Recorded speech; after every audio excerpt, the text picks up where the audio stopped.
Hello dear students, आप सबका बहुत बहुत स्वागत है हमारे यूट्यूब चैनल में।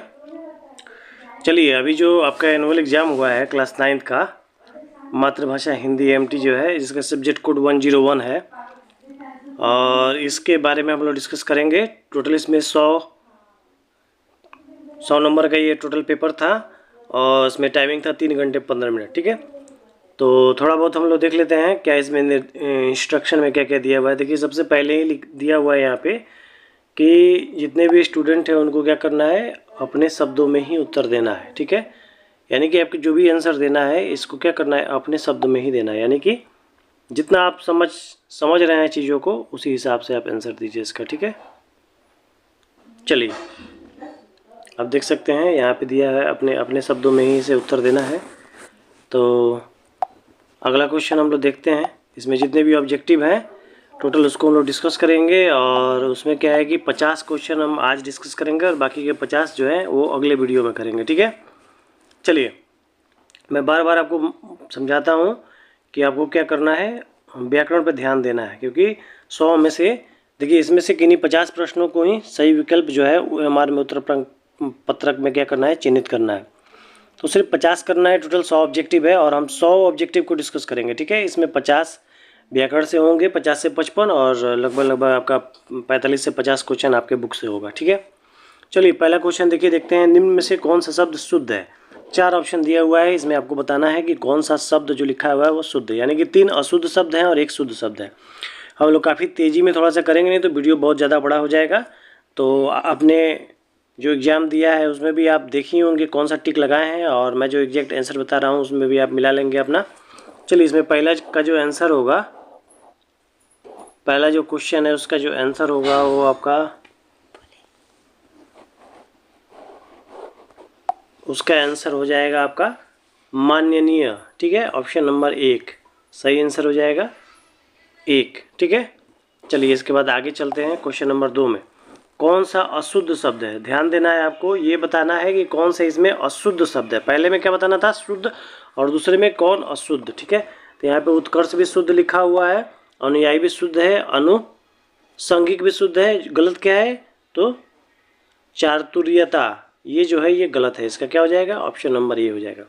तीसरा नंबर देखिए, इनमें से कौन द्विगुण व्यंजन है। मैंने बताया था ड और ढ, इसके अंदर बिंदी लगा रहेगा। ऑप्शन नंबर 20 का सही आंसर हो जाएगा। और एक होता है आपका ये ड और एक होता है ढ, ये दोनों क्या होते हैं, द्विगुण या उत्क्षिप्त व्यंजन भी इनको कहते हैं हम। ठीक है, चलिए चौथा नंबर देखिए, किताब शब्द का वर्ण विच्छेद क्या है, यानी कि संधि विच्छेद क्या होगा इसका, तो इसका संधि विच्छेद हो जाएगा ऑप्शन नंबर बी, क ई त आ ब अ, ये हो जाएगा इसका सही आंसर, ऑप्शन नंबर बी। पांचवा क्वेश्चन है, इनमें से कौन ह्रस्व स्वर है। ह्रस्व हमने बोला था कि एक मात्रिक भी होते हैं। आप ध्यान दीजिए, इसमें ऑप्शन में ए सी बी जो है वो दोनों दो मात्रिक हैं और एक ऑप्शन नंबर जो डी है वो आपका एक मात्रिक है, मतलब इसमें सिर्फ एक मात्रा है। यहाँ पे देखिए डी। ठीक है, सही आंसर हो जाएगा इसका डी, पांचवा का डी हो जाएगा। चलिए छठा देखते हैं, वर्णों के क्रमबद्ध उच्चारण समूह को क्या कहते हैं। वर्णों के क्रमबद्ध उच्चारण समूह को क्या बोलते हैं, इसको बोलते हैं हम वर्णमाला। ठीक है, क्या बोलते हैं, वर्णमाला। सही आंसर क्या हो जाएगा, ऑप्शन नंबर सी, वर्णमाला। ठीक है, चलिए सातवां नंबर देखते हैं, छंद शास्त्र में ह्रस्व मात्रा को क्या कहा गया है। हमने आपको जब पढ़ाया है ह्रस्व, दीर्घ और प्लुत। दीर्घ का मतलब बड़ा होता है, ह्रस्व का मतलब होता है छोटा। छोटा को यहाँ पे देखिए, यहाँ पे क्या हो जाएगा, लघु। ठीक है, ऑप्शन नंबर ए सही होगा। इसका सही आंसर क्या हो जाएगा, सातवां का लघु। आपका जो अपना क्वेश्चन होगा आप वहाँ से भी मिलाते रहिएगा, कितना सही किए हैं कितना गलत किए हैं। ठीक है, चलिए 7 हो गया। अब हम चलते हैं इसमें 8वां नंबर क्वेश्चन पे। ठीक है, चौबे का स्त्रीलिंग क्या है, चौबे का स्त्रीलिंग रूप क्या है। ठीक है, क्या हो जाएगा, चौबे का स्त्रीलिंग रूप क्या हो जाएगा यहाँ पे, चौबाइन, ऑप्शन नंबर बी, सही आंसर क्या हो जाएगा, बी। चलिए 9वां नंबर है क्या क्या, झ का उच्चारण स्थान क्या है। हमने आपको बताया है कि जो भी क है, क का उच्चारण स्थान क्या होगा, कंठ होगा। उसके बाद चौवर्ग, चौवर्ग का क्या हो जाएगा, तालु।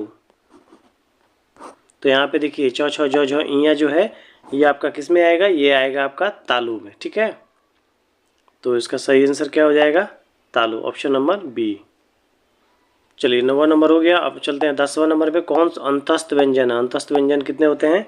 4 होते हैं। कौन कौन से? 4 होते हैं। कौन कौन से? य, र, ल, व। ठीक है, य, र, ल, व। अब मुझे लग रहा है आपको इसका आंसर मिल गया होगा। इसका सही आंसर क्या हो जाएगा? य। ऑप्शन में दिया है य। चलिए 11वां नंबर जो क्वेश्चन है वो क्या कर रहा है? वो कर रहा है इनमें से कौन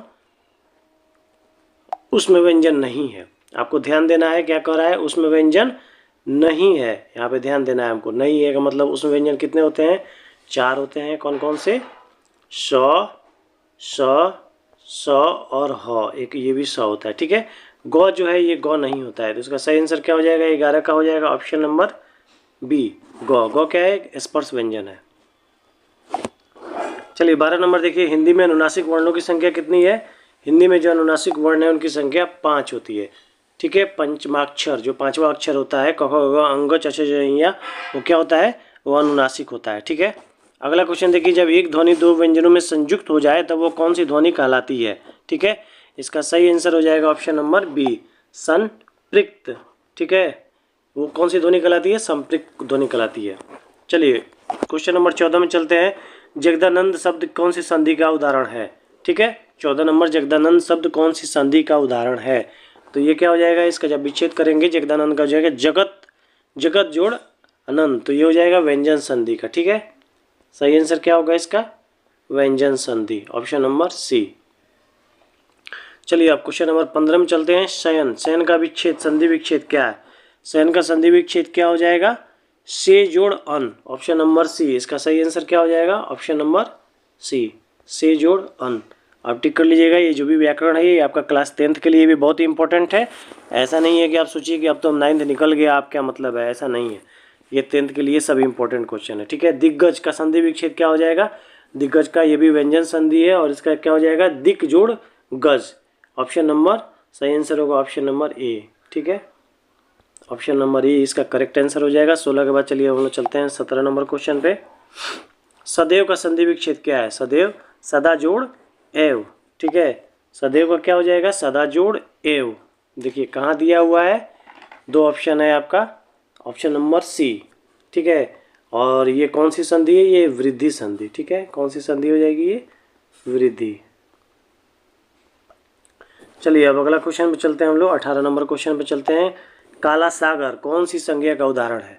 ये तो काफ़ी आसान है, ये मैंने बहुत अच्छे तरीके से आपको पढ़ाया है। देखिए काला सागर, सागर जो है वो क्या है? जातिवाचक संज्ञा है, लेकिन अगर काला कह दिया गया है तो सागर में कौन सा सागर? काला सागर। तो ये क्या हो जाएगा? ये हो जाएगा व्यक्तिवाचक संज्ञा। ठीक है, ऑप्शन नंबर डी इसका सही आंसर हो जाएगा। ठीक है, 18 का। चलिए अब हम लोग चलते हैं 19 नंबर पे। जुलाहा किस संज्ञा का उदाहरण है? जुलाहा क्या है? एक प्रकार की जाति है, तो ये क्या हो जाएगा? जातिवाचक संज्ञा। इसमें जितने भी जुलाहा लोग होते हैं वो सभी आ जाएंगे। तो इसका सही आंसर क्या हो जाएगा? ऑप्शन नंबर सी, जातिवाचक संज्ञा। ठीक है, चलिए अब 20 नंबर देखते हैं। निम्न में से कौन पुल्लिंग शब्द है? पुल्लिंग शब्द कौन सी है? शोभा, रचना, वस्तु और गणित। ठीक है, यहाँ पे हो जाएगा गीत। गीत को हम लोग क्या कहते हैं? वह गीत गाता है, न कि गाती है। ठीक है, यह गीत गाया जाता है। तो क्या हो जाएगा? ऑप्शन नंबर डी क्या हो जाएगा? पुल्लिंग। बाकी जितनी भी है सब ये स्त्रीलिंग है। जैसे शोभा है वो शोभा बढ़ा रही है, रचना की जा रही है, तो ये सभी स्त्रीलिंग शब्द हैं। ठीक है, चलिए 21 नंबर में देखिए। निम्न में से कौन स्त्रीलिंग शब्द है? 21 नंबर क्वेश्चन, इनमें कौन है? स्त्रीलिंग में हो जाएगा ऑप्शन नंबर सी, मति। ठीक है, मति शब्द क्या है? स्त्रीलिंग है। ठीक है, ऑप्शन नंबर सी हो जाएगा। चलिए अब चलते हैं 22 नंबर क्वेश्चन पे। कारकों के बोध के लिए संज्ञेय सर्वनाम के आगे जो प्रत्यय, जो भी चिन्ह लगाए जाते हैं उन्हें व्याकरण में क्या कहते हैं? ठीक है, तो कारक में आप जानते हैं विभक्ति होती है, कर्ता ने कर्म को करण से, तो इसका क्या हो जाएगा? ऑप्शन नंबर डी हो जाएगा। सही आंसर क्या हो जाएगा? डी, विभक्तियाँ। ठीक है, कारक में जो लगाया जाता है चिन्ह उसको विभक्ति हम लोग कहते हैं। ठीक है, शुभम सुरेश को रुपए देता है, इसमें कौन सा कारक है? देखिए कर्ता ने कर्म को, यहाँ पे सबके हिसाब से क्या होगा? कर्म को, ऑप्शन नंबर ए होगा। ठीक है, लेकिन कई बार क्या होता है कि हम जब किसी को कोई चीज़ देते हैं अस्थायी रूप से, ठीक है, तो वहाँ पे क्या होता है? वो वहाँ पे संप्रदान होता है। ठीक है, तो यहाँ पे दोनों दिया है। तो जो हम किसी को देते हैं, जैसे माँ बच्चे के लिए दूध लाई, माँ बच्चे को दूध दी या बच्चे को दूध दी, तो क्या होता है? बच्चे के लिए, वहाँ पे के लिए इस्तेमाल किया जाता है। ठीक है, तो यहाँ पे ए डी दोनों दिया है, तो ए बी डी भी कर सकते हैं आप, कोई दिक्कत नहीं है। चलिए, आरती कुछ खा रही है, इसमें कुछ कौन से सर्वनाम का उदाहरण है? मैंने आपसे बताया था कि दो तरह के सर्वनाम, एक होता है निश्चय, एक होता है अनिश्चय। कुछ खा रही है, क्या खा रही है हमें नहीं पता है क्या खा रही है, ठीक है। अगर वही रहता कि वो चावल खा रही है, रोटी खा रही है, तो वहाँ पे क्या होता है? निश्चय होता है। यहाँ पे कहा जा रहा है कि कुछ खा रही है, तो क्या है? अनिश्चय हो जाएगा। ऑप्शन नंबर सी हो जाएगा 24 का।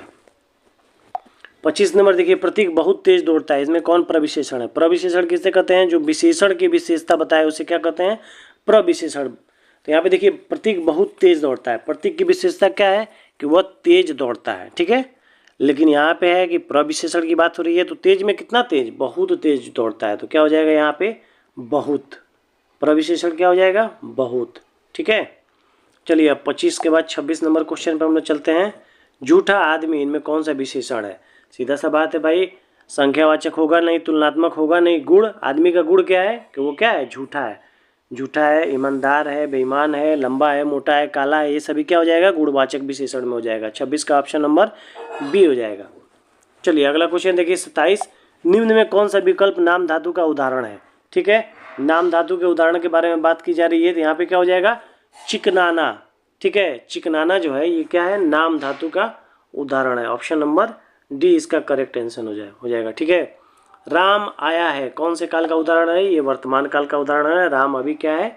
राम अभी आया है, तो क्या हो जाएगा? ऑप्शन नंबर ए हो जाएगा। 28 का ऑप्शन नंबर ए। आप जो भी आपका क्वेश्चन है आप उसको मिलाइए, मैच कराइए कि आपका कितना सही है कितना गलत है। चलिए, अब 29 नंबर में चलते हैं। यहाँ पे निम्न में कौन देशज शब्द है? ठीक है, देशज आराम, जेल, चमचा, डिबिया। डिबिया जो है ये देसी शब्द है, हम लोग अपने यहाँ कहते हैं कि भाई डिबिया लेके आओ, चिनौटी की डिबिया या किसी और चीज़ की डिबिया, तो ये क्या है? देशज है। यहाँ पे ऑप्शन नंबर डी हो जाएगा, ठीक है। 29 का क्या हो जाएगा? 29 का हो जाएगा डिबिया। ये क्या है? देसी भाषा है, ठीक है। निम्न में कौन तत्सम शब्द है? 30वां का देखिए, तत्सम। तत्सम जो भी संस्कृत है उनका मूल शब्द क्या होता है? वो संस्कृत से लिए जाते हैं, ठीक है। वत्स, वत्स किसको कहते हैं?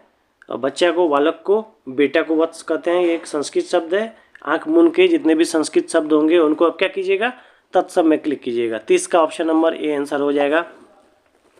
31 देखिए, निम्न में कौन तद्भव है? तद्भव मतलब जिनका रूपांतरण हिंदी में, हिंदी भाषा में हुआ हो, ठीक है। तत्सम का मतलब जो भी मूल शब्द संस्कृत होते हैं और संस्कृत से ही परिवर्तित होके जो हिंदी में आते हैं वो तद्भव कहलाते हैं। देखिए, भक्त हिंदी शब्द है, सूची हिंदी संस्कृत शब्द है, भक्त भी संस्कृत शब्द है, क्षीर जो है ये भी संस्कृत शब्द है, हल्दी जो है ये हिंदी शब्द है। हिंदी का संस्कृत क्या होता है? इसका होता है हरिद्रा। तो यहाँ पे सही आंसर क्या हो जाएगा? Option number D. 31 का क्या हो जाएगा? डी। चलिए, 32 पे चलते हैं। आक्रोश शब्द में क्या उपसर्ग है? आक्रोश, आ जोड़ क्रोश, ठीक है। तो यहाँ पे क्या हो जाएगा? उपसर्ग कहाँ लगता है? किसी भी शब्द के आगे लग के उसके अर्थ को क्या करता है? बदल देता है। Option number B. चलिए, अब 33 नंबर क्वेश्चन देखते हैं। 33 नंबर में आपका है, अनमोल शब्द में क्या उपसर्ग है? तो किस उपसर्ग कहाँ भी लगता है? किसी भी शब्द में सबसे पहले लगता है। तो अनमोल में क्या हो जाएगा? अन जोड़ मोल। तो सही आंसर क्या हो जाएगा? अन, ऑप्शन नंबर ए, ठीक है। सही आंसर क्या हो जाएगा? 33 का ए। 34 देखिए, परिमाण में उपसर्ग क्या है? उपसर्ग से देखिए यहाँ पे 3 क्वेश्चन आए हुए हैं अभी तक जो आपके सामने हैं, उनमें 3 क्वेश्चन है। तो परिमाण में उपसर्ग क्या है? परिजोड़ माड़। यहाँ पे भी क्या हो जाएगा? ऑप्शन नंबर ए हो जाएगा। 34 का क्या हो जाएगा? Option number A. चलिए, आगे चलते हैं। हम लोग इस वीडियो में 50 क्वेश्चन डिस्कस करेंगे, उसके बाद दूसरे में 50 क्वेश्चन। संस्कृत शब्द में क्या उपसर्ग है? ठीक है, संस्कृत किससे मिलता है? सम जोड़ कृत, ठीक है। तो यहाँ पे क्या हो जाएगा? सम, सम उपसर्ग जो है ऑप्शन नंबर डी जो है इसमें सही होगा। अगला क्वेश्चन जो है वो 36 है। त्यागी शब्द में प्रत्यय क्या है? देखिए, 4 क्वेश्चन उपसर्ग से आए हैं और यहाँ पे 3 या 4 क्वेश्चन प्रत्यय से भी आए होंगे, ठीक है। तो त्यागी में कौन सा प्रत्यय है? प्रत्यय कहाँ लगता है? प्रत्यय किसी भी शब्द के क्या कहाँ लगता है? पीछे लगता है, ठीक है। तो यहाँ पे त्यागी लास्ट में देखिए, गी में बड़ी ई है, तो क्या हो जाएगा? ऑप्शन नंबर सी होगा, ठीक है। अक्सर बच्चे इसमें गलती करते हैं, आपको ध्यान रखना है, छोटी ई और बड़ी ई का मतलब, ठीक है। क्वेश्चन नंबर 37 देखिए, पूजनीय में कौन सा प्रत्यय है? ठीक है, पूजनीय में कौन सा प्रत्यय है? तो यहाँ पे क्या होगा? पूजनीय, पूजे जोड़ अनीय, क्या हो जाएगा? अनीय प्रत्यय है, यानी कि ऑप्शन नंबर सी। सही आंसर क्या होगा इसका? ऑप्शन नंबर सी, 37 का सी। 38 नंबर क्वेश्चन है, कुलीन। कुलीन शब्द में क्या प्रत्यय है। कुलीन में क्या है, देखिए ली में क्या है, बड़ी ई की मात्रा है, तो यहाँ पे 2 इन है, बी में भी इन है और सी में भी इन है, तो सही आंसर क्या हो जाएगा, सही आंसर होगा सी में, क्योंकि यहाँ पे ली में बड़ी ई की मात्रा है। ठीक है, ली में आपका क्या है, बड़ी ई की मात्रा है। ठीक है, तो यहाँ पे सही आंसर हो जाएगा ऑप्शन नंबर 38 का सी। चलिए 39 नंबर क्वेश्चन देखते हैं। वीरत्व, वीरत्व में कौन सा प्रत्यय है, वीरत्व में वीर जोड़ तो ये एकदम आसान है, यहाँ पे क्या हो जाएगा, ऑप्शन नंबर सी हो जाएगा ये तो, यानी कि 8 क्वेश्चन सिर्फ आपके उपसर्ग और प्रत्यय से दिया हुआ है। देखिए कितना इंपॉर्टेंट है, अगर आप अच्छे से पढ़िएगा तो 8 नंबर आपका सिर्फ इसी से आ जाएगा। अनीति का विशेषण क्या है, अनीति का विशेषण अनैतिक हो जाएगा, ऑप्शन नंबर सी इसका सही आंसर हो जाएगा, ऑप्शन नंबर सी। 40 का क्या हो जाएगा, ऑप्शन नंबर सी। चलिए 41 देखिए, काल का विशेषण क्या है, काल का विशेषण क्या है, काल का जो विशेषण हो जाएगा वो कालिक हो जाएगा। ठीक है, काल का विशेषण कालिक, ऑप्शन नंबर डी। 41 का क्या हो जाएगा सही आंसर, ऑप्शन नंबर डी। चलिए खर्च का विशेषण क्या है, खर्चीला, खर्च का क्या हो जाएगा, ऑप्शन नंबर यहाँ पे भी बी हो जाएगा, खर्चीला हो जाएगा। निम्न में कौन विकल्प अधिकरण तत्पुरुष समास का उदाहरण है। चलिए तत्पुरुष के बारे में बात की जा रही है और वो भी कौन सा, अधिकरण। अधिकरण में क्या होता है, में पर। ठीक है, में और पर। ठीक है, आप बीती, यहाँ पे क्या हो जाएगा सही आंसर, ऑप्शन नंबर सी। आप बीती में क्या है, अधिकरण तत्पुरुष है। आप पर बीती, आप बीती का मतलब क्या होता है, या तो खुद पर, अपने आप के ऊपर बीता, जो बीतता है उसको हम लोग क्या कहते हैं, आप बीती। आप पर जो भी बीतता है, तो मैं पर में क्या हो जाएगा, अधिकरण हो जाएगा, ऑप्शन नंबर सी हो जाएगा 43 का। चलिए अब 44 नंबर देखते हैं क्वेश्चन। आचार कुशल में कौन सा समास है। ठीक है, आचार कुशल, ठीक है, इसका क्या हो जाएगा, तत्पुरुष समास। आचार कुशल, आचार से कुशल से, हमने आपको बताया था कि कहीं कारक चिन्ह अगर दिख जाए तो क्या हो जाएगा, वो तत्पुरुष हो जाएगा, और कहीं विशेषण दिखे तो क्या हो जाएगा, कर्मधारय हो जाएगा। चलिए सदेह में कौन सा उदाहरण, कौन सा समास है, 45 नंबर क्वेश्चन है। सदेह का मतलब देह के साथ, यहाँ पे क्या हो जाएगा, अव्ययी भाव ऑप्शन हो जाएगा। ठीक है, ऑप्शन नंबर बी हो जाएगा 45 का। 46 नंबर देखिए, यथाशीघ्र, ये पढ़ाया हुआ है, रटाया हुआ है, ये तो अक्सर मैं आपको बताते रहता हूँ। यथा आ कहीं भी दिखेगा तो ये अव्ययी भाव, यथाशीघ्र में क्या हो जाएगा, अव्ययी भाव समास हो जाएगा। चलिए 47 नंबर क्वेश्चन देखिए, कह रहा है कि दीपा नहीं पढ़ती है, दीपा नहीं पढ़ती है, कौन से वाक्य का है, ये क्या हो जाएगा, ये हो जाएगा निषेध। निषेध, जितने भी नकारात्मक शब्द होते हैं उनमें क्या हो जाएगा, निषेध वाचक, ऑप्शन नंबर बी। सही आंसर क्या हो जाएगा, बी। 48 में चलते हैं, तुम पढ़ते तो मैं भी पढ़ता। देखिए यहाँ पे 2 वाक्य है, पहला क्या कहा जा रहा है कि अगर तुम पढ़ते तो क्या होता है, मैं भी पढ़ता, 2 लोगों को जोड़ा जा रहा है, तो यहाँ पे क्या हो जाएगा, मिश्र वाक्य हो जाएगा। ठीक है, 48 का सही आंसर क्या हो जाएगा, सी। क्या होगा, मिश्र वाक्य। ये कलर चेंज कर दे क्या, ये वाला करते हैं।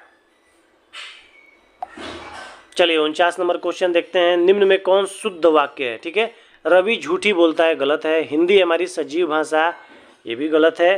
वह अन्यायी करता है, अन्याय होगा। तुम्हारा नाम क्या है, सही आंसर क्या हो जाएगा, यहाँ पे सी हो जाएगा। ठीक है, सही आंसर सी। 49 का क्या होगा, सी।